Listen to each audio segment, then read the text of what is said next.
Today we're going to talk about something a little bit different.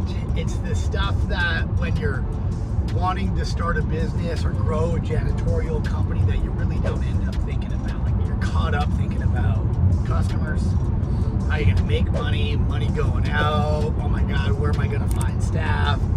You're almost like trapped in this not knowing, and then eventually you end up maybe getting a little bit of legs in your company and it starts moving along, and then you get whacked with a couple safety violations and some things. So I have never had a safety violation, not once, but the reason for this video today is I had somebody reach out to me from the US, not part of our training program, just asked me, hey, what kind of vacuum do you use to clean restaurants? And I was like, I mean, okay, like we use all different types of vacuums.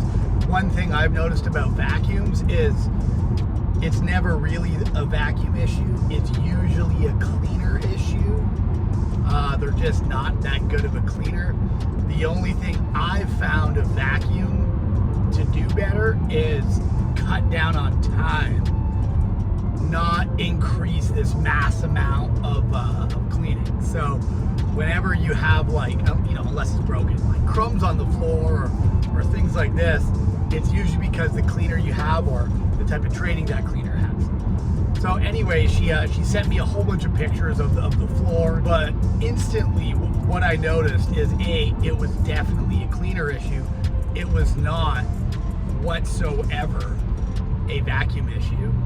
Second thing I noticed, she's purchasing vacuums from Amazon. Go to a janitorial supply shop, have a conversation with somebody who's an expert in cleaning and delivering supplies to people and the right supplies from the right place. Other things I noticed was she was using a push broom instead of a dust mop.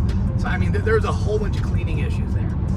But what really stood out to me first was she had a cleaner on a chair of a business, and this chair was probably $200 to $500 for this business, this restaurant. So she's standing on a chair of the cleaner, standing on a chair of the business with her dirty shoes on, and it's a fabric top material, not just a wood material. And she's high dusting. So first off, that cleaner was damaging the property of the business. Second of all, it is a safety violation to have a cleaner stand on a chair to reach or do dusting, right? So safety is a little bit different in different places, but the overall aspect of it is if you have somebody that needs to reach something, you need to use a ladder and somebody has to hold that ladder. It is not just, I'm gonna have them go up 5 feet and grab it. The safety aspect of it is somebody needs to hold the ladder. And even in some instances, that one person may have to use a harness that's going on the ladder to stay safe. When I told her about it, she laughed like it was like not a big deal. But it is a big deal. It's a huge deal. You're damaging your client's property by having her stand on a chair. You're incorrectly training your cleaners how to clean the building. You're blaming the supplies you have for why his business isn't cleaned correctly. You're not keeping your employees safe. So safety is one of these things that we never really talk about. We don't talk about ladder safety, WMIS, ensuring that your chemicals are diluted correctly and that you have goggles on when you're diluting them so they don't burn your eyes. We don't talk about acid cleaner and how it needs to be handled with care. I have walked into so many buildings and seen little burn marks down a hallway because a cleaner has grabbed a bottle of acid cleaner, used it, not understood how strong it was, turned around, walked back, not done the lid up tight enough, and seen drips. It has never happened in one of our buildings, but we have took on buildings like this. When I asked the client, I'm like, hey, what do you think happened here? He's like, no clue, I just came in one day and it was like that. There are so many potential risks and safety risks to your staff and to the property of the business if you don't do these things correctly. So I highly recommend that when you're stepping into being an owner for your janitorial business, that you look into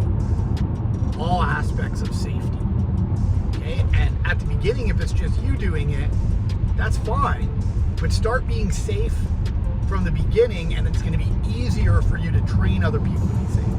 So there's this company called Safety Services USA. If you pay them, they will make you a safety binder for your specific state, and it will cover every single thing that you need in order to ensure that your staff are safe.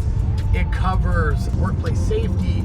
It covers as WMIS contracts for them to sign when they're done, what to do if they get injured.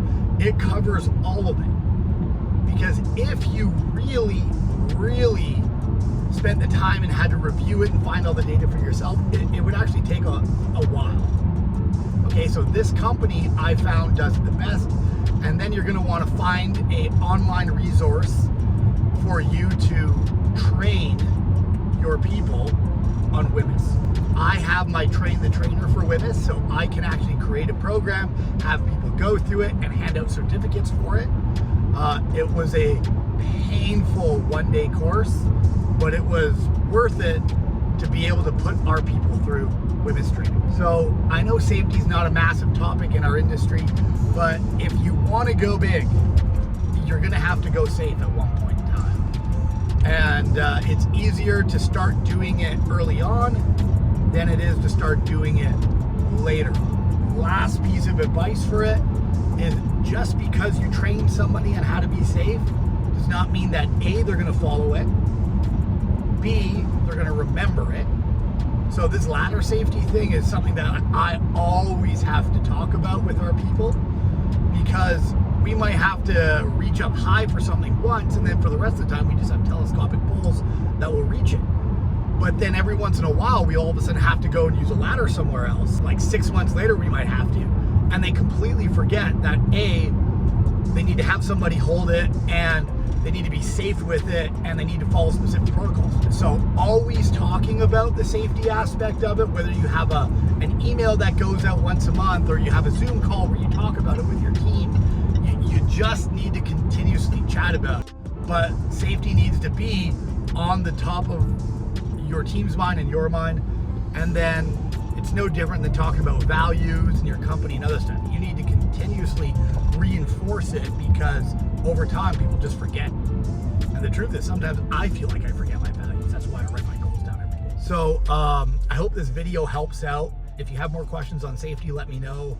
You can email me at peter@onejan.ca or admin@mastersjanitorialacademy.com, and I'll help out any way we can. So thank you.